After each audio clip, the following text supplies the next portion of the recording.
Graça e paz do Senhor Jesus a todos. Hoje nós vamos gravar Atos 22, a defesa de Paulo, quando ele está sendo perseguido, injuriado lá em Jerusalém, querendo matá-lo. Ele vai se defender diante do povo. Diz assim: irmãos e pais, ouçam agora a minha defesa. Quando ouviram que eles falavam em aramaico, eles ficaram em absoluto silêncio, porque ninguém sabia que ele sabia falar em aramaico. Ele diz: eu sou judeu, nascido em Tarso da Sicília, mas fui criado nesta cidade. Ele está em Jerusalém. Eu fui instruído rigorosamente por Gamaliel na lei dos nossos antepassados. Eu sou tão zeloso por Deus quanto qualquer um de vocês hoje. Olha, vai vendo o que ele vai falar. Eu persegui os seguidores deste caminho até a morte, prendendo tanto homens como mulheres e lançando-os na prisão. Como vocês podem testemunhar, e como pode testemunhar também o sumo sacerdote e todos do conselho, de quem eu cheguei a obter cartas para seus irmãos em Damasco e fui até lá, a fim de trazer essas pessoas a Jerusalém como prisioneiras para serem punidas. Paulo estava dizendo: eu fui um perseguidor ferrenho dessa seita chamada O Caminho. Por volta do meio-dia, ele diz assim: eu me aproximava já da cidade de Damasco, quando de repente uma forte luz vinda do céu brilhou ao meu redor. Eu caí por terra, ele caiu do cavalo. Eu caí por terra e ouvi uma voz que me dizia: Saulo, Saulo, por que você está me perseguindo? Então eu perguntei: quem és tu, Senhor? E ele respondeu: eu sou Jesus, o Nazareno, a quem você persegue. Os que me acompanhavam também viram a luz, mas eles não entenderam a voz daquele que estava falando comigo. Assim eu perguntei: o que eu devo fazer, Senhor? E o Senhor me disse: levante-se, entre em Damasco, onde lhe será dito o que você deve fazer. Os que estavam comigo me levaram pela mão até Damasco, porque o esplendor da luz tinha me deixado cego. Ele foi levado pela mão até Damasco, porque não enxergava nada, por causa do resplendor daquela luz do Senhor. Um homem chamado Ananias, piedoso segundo a lei e muito respeitado por todos os judeus que ali viviam, veio me ver e, pondo-se junto a mim, disse: irmão Saulo, recupere a visão. Naquele mesmo instante eu pude vê-lo. Então ele me disse: o Deus dos nossos antepassados, esse Deus aí que você serve, que você conhece, que você ouviu falar a sua vida inteira, Saulo, te escolheu para conhecer a sua vontade, ver o justo e ouvir as palavras da sua boca. Você foi um escolhido, Paulo. Senhor Jesus te escolheu. E o Senhor Jesus escolhe cada um de nós.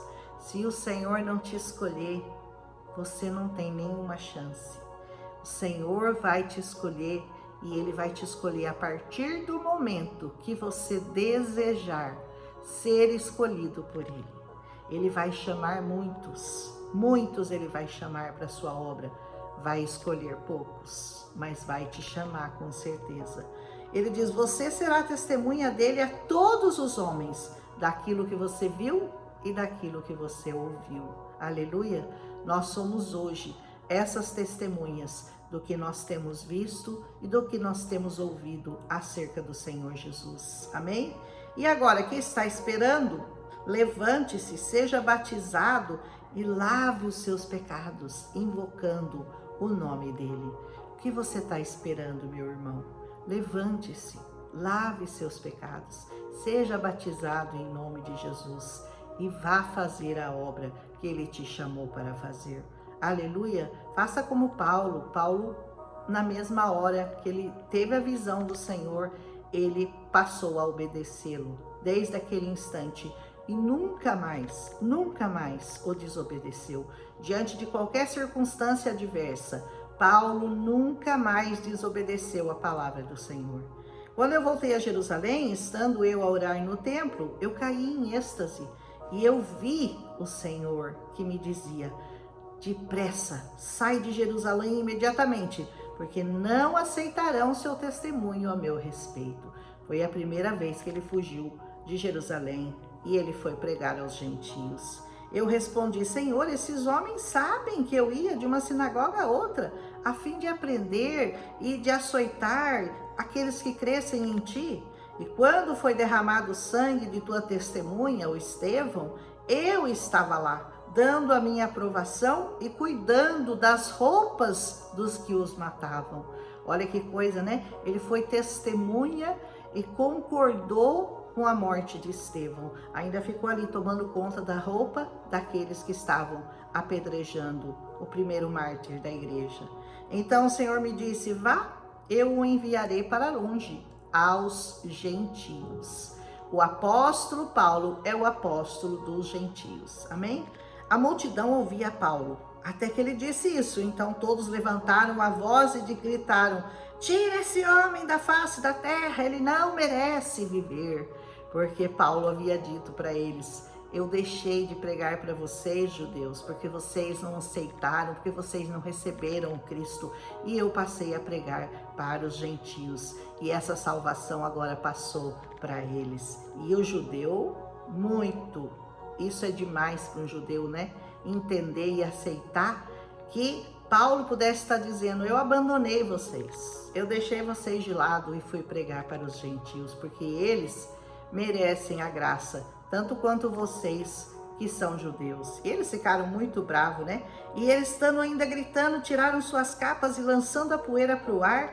O comandante ordenou que Paulo fosse levado à fortaleza e fosse açoitado e interrogado para saber por que o povo gritava daquela forma contra ele. Lembra-se que ele estava falando em aramaico. Então o comandante não entendia nada que ele estava fazendo, ele só percebeu que o tumulto cresceu, que eles queriam bater, que eles queriam matar, mas ele não sabia nem por que que eles estavam tão bravos daquele jeito com Paulo. Então ele ordenou que ele fosse levado para ser interrogado em outro lugar. Enquanto o amarravam a fim de açoitá-lo, Paulo disse ao centurião que ali estava: vocês têm o direito de açoitar um cidadão romano sem que ele tenha sido condenado? Ao ouvir isso, o centurião foi prevenir o comandante e disse: o que nós vamos fazer? Esse homem é um cidadão romano.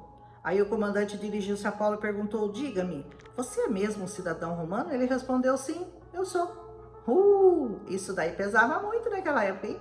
Para você ser um cidadão romano, você tinha que gastar fortunas. É como receber o título de nobreza. Era muito importante um judeu receber um título de cidadão romano, e Paulo possuía. Então o comandante disse: eu precisei pagar uma elevada quantia, um elevado preço pela minha cidadania?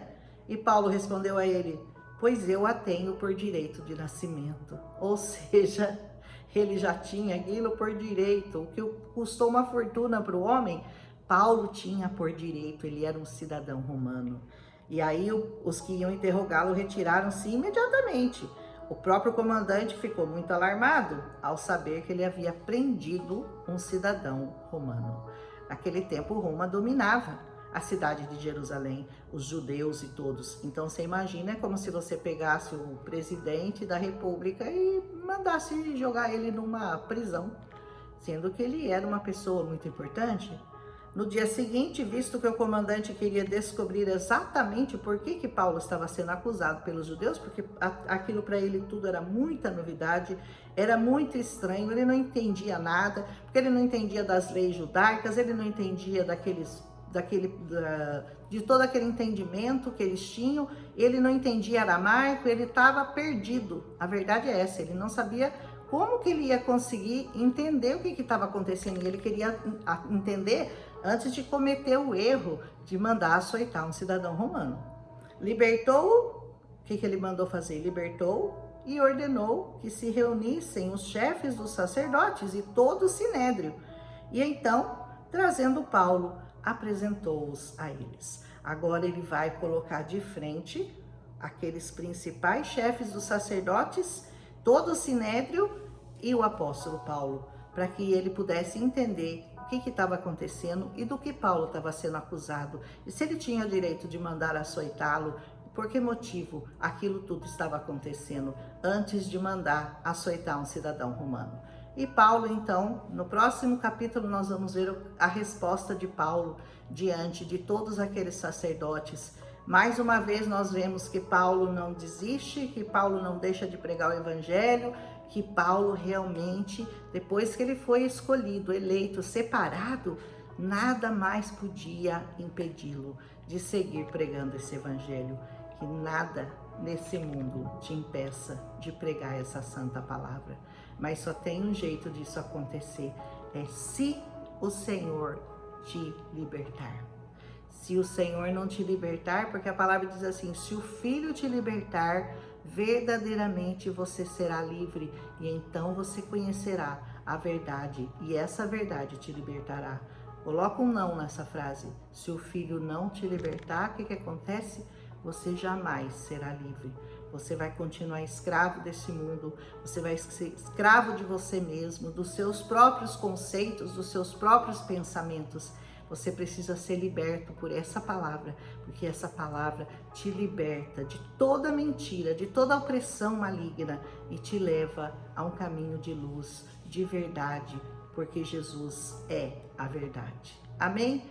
Que o Filho te liberte neste capítulo de Atos 22. Peça ao Senhor que você quer ser liberto, que você quer conhecê-lo verdadeiramente, como o apóstolo Paulo o conheceu, ouviu a sua voz, viu toda a sua glória, que você possa receber isso também. Você crê que você pode?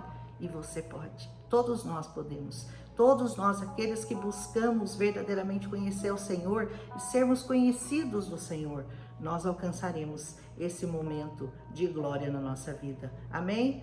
Esse é o fim do capítulo de Atos 22. Amanhã nós vamos ver como que Paulo vai se portar diante dos sacerdotes. Ele nunca vai afinar, ele não vai deixar de pregar essa palavra, ele vai enfrentar todos com muita coragem. Isso nós já percebemos, é uma característica do apóstolo Paulo, corajoso, valente, audacioso, não tinha medo, ele enfrentava as situações que se colocavam na frente dele, por piores que elas fossem, ainda que ele fosse ser açoitado, preso, morto, decapitado, sei lá o que, ele não se importava. Paulo tinha uma missão, pregar essa palavra, que essa seja a nossa missão. Amém? Deixa seu like se você gostou desse capítulo, compartilha se você achou interessante com alguma pessoa que você ama e escreve um amém aí que também me ajuda. Aleluia! Um abraço, até amanhã com Atos capítulo 23, nós quase terminando o livro de Atos. Um abraço.